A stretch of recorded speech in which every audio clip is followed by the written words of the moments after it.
অসমৰ নেতাৰ কামিহাৰ নাই। কেৱল নেতা নহয়, অসমৰ নায়ক গায়কৰো নাই কামিহাৰ। আজিকালি গায়কবোৰো ৰাজনীতিত জঁপিয়াই ফুৰিছে। কিন্তু কি হ'ব, আমাৰ ৰাইজে মাৰ বান্ধে, কিন্তু আমাৰ নেতাসকলৰ মানে কি হয়, কামিহাৰবোৰ বৰ ঠেলেক পেলেক। অকল নেতাৰে নহয়, এইবাৰ নায়ক গায়ককো দেখিলে ৰাইজে, কামিহাৰ নাই। দেশত গঠন হ'ল NDA চৰকাৰ। 9 জুনত শপত গ্ৰহণৰ পাছতেই 10 তাৰিখে মন্ত্ৰীসকলক বিতৰণ কৰা হ'ল ডক্টৰ। অসমৰ পৰাও 2জনকৈ সাংসদে স্থান পালে মোদীৰ মন্ত্ৰীসভাত।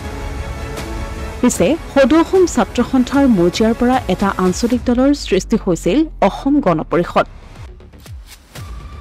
অসমত বিজেপি আৰু অগপৰ মৃত্যুজোঁটৰ চৰকাৰ থকাৰ পাছতো এটাও মন্ত্ৰী পদৰ দাবী নকৰিলে অসমীয়াৰ আৱেগ জড়িত হৈ থকা আঞ্চলিক দলটোৱে। মৰিগাঁৱত ছাত্ৰ সংহতি দিৱসত সংগীতানুষ্ঠান পৰিৱেশনৰ সময়ত এই মন্তব্য কণ্ঠশিল্পী মানস ৰবীনৰ। আজি নহয় কাইলৈ হ'ব, কাইলৈ নহয় পৰহিলৈ হ'ব, যুঁজখন নহ'ব নেকি? হ'ব। কালি শপত গ্ৰহণ হৈ গ'ল, আজি মন্ত্ৰী বিধায়কৰ মন্ত্ৰীসকলৰ নাম ঘোষণা কৰিলে, হয় নহয়? এতিয়া নতুন নতুন মন্ত্ৰীসকলক আমি দেখিলোঁ, কিন্তু সদৌ অসম ছাত্ৰ সন্থাৰ মজিয়াৰ পৰাই এটা আমাৰ আঞ্চলিক শক্তিৰ সৃষ্টি হৈছিল অসম গণ পৰিষদ।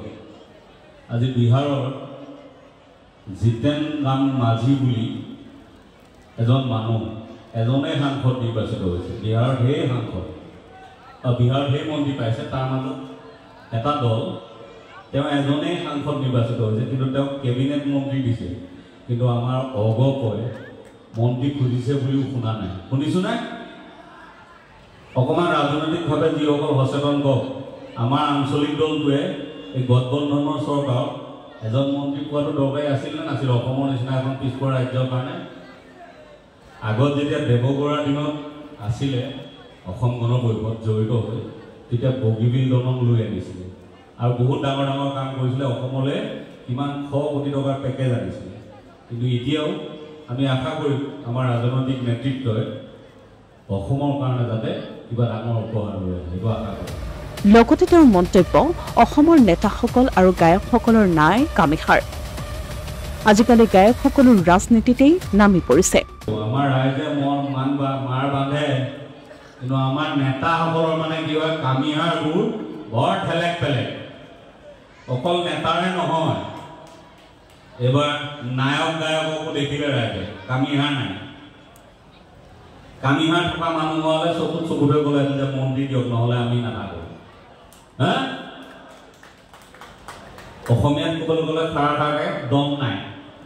হা, ক'ব লাগে, বিচাৰিব লাগে। বিচৰা বস্তুটো বিচাৰিলেহে পাব। 10 গুণ বিচাৰিলে 1 গুণ পাব, 2 গুণ পাব। অসমৰ কাৰণেও কমকৈ দিবলৈ বিচাৰে। হা, এই অসমে এনেকৈ কেন্দ্ৰৰ পৰা বৰ কমকৈ দিবলৈ বিচাৰে নহয়। যাওক, এইটো বৰ ৰাজনৈতিক কথা ক'ব নালাগে। আজিকালি গায়ক চায়কবোৰ বৰ ৰাজনীতিত জঁপিয়াই ফুৰিছে। বিহু এটা গাই দিওঁ নি? হা, এই বৰ ভাল পায়। মৰিগাঁৱলৈ বহুত দিন বিহু গাবলৈ অহা নাই পিছে দেই। ৰজা মহাৰাজাবোৰে অসমখনক ভাগ ভাগ হোৱাটো বিচাৰে, কিন্তু আমি নিবিচাৰো। কথা সেয়াই, তাতেই আৰম্ভ, তাতেই শেষ। এই মন্তব্য কণ্ঠশিল্পী মানস ৰবীনৰ। ডক্টৰ ভূপেন হাজৰিকাই এই গীতটি লিখিছিলে। কলাগুৰু কৃষ্ণপ্ৰসাদ ৰাভাই তেখেতৰ চিৰাজ বোলছবিত এই গীতটি সন্নিৱিষ্ট কৰিছিলে। প্ৰথম লিখোঁতে নতুন ভাৰত গঢ়িম বুলি লিখিছিলে। এতিয়া কৃষ্ণপ্ৰসাদ ৰাভাদেৱে ক'লে, নহয়, ভাৰতটোতো গঢ়িবলৈ ঢেৰ মানুহ আছে, অসম গঢ়িবলৈ কোন আছে? আমি কেইটাই আছোঁ অসম গঢ়িম বুলি কোৱা, হয় নহয়? সেয়া আঞ্চলিকতাবাদ। বিষ্ণু ৰাভা, ফণী শৰ্মা, জ্যোতিপ্ৰসাদ আগৰৱালা প্ৰমুখ কৰি অসমৰ বৰেণ্য শিল্পীসকলে এখন নতুন অসমৰ কল্পনা কৰিছিলে, যিখন অসম গঢ়ি থৈ গৈছিলে শংকৰদেৱ, আজান ফকীৰ,